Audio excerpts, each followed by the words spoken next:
అక్క మీరు చెప్పినట్టే మౌనంగా ఉండి చూసాను. అదే కంటిన్యూ చేశారక్క అన్నారు. అదే మంచిదేమో. మీకు, వాళ్ళకి ఇద్దరికీ.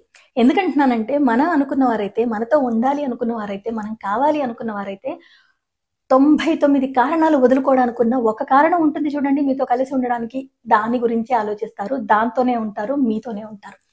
అదే వద్దు అనుకున్న వారు 99 మంచి కారణాలున్న ఆ ఒక్క కారణం ఉంటుంది చూడండి. అదే పట్టుకొని మిమ్మల్ని వదిలించుకోవడానికి ప్రయత్నం చేస్తారు. అలాంటి వాళ్ళు ఎందుకు?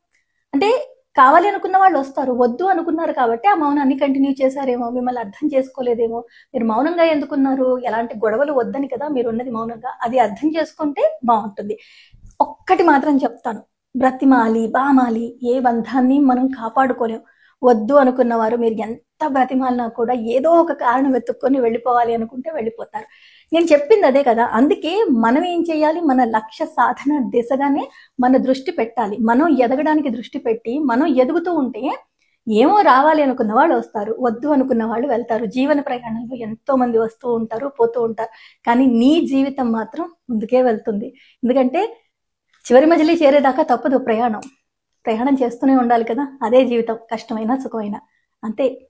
ఆ పాజిటివ్ థింకింగ్తో అదొక్కటి మనసులో పెట్టుకొని ముందుకెళ్ళిపోమనే చెప్తాను నేను.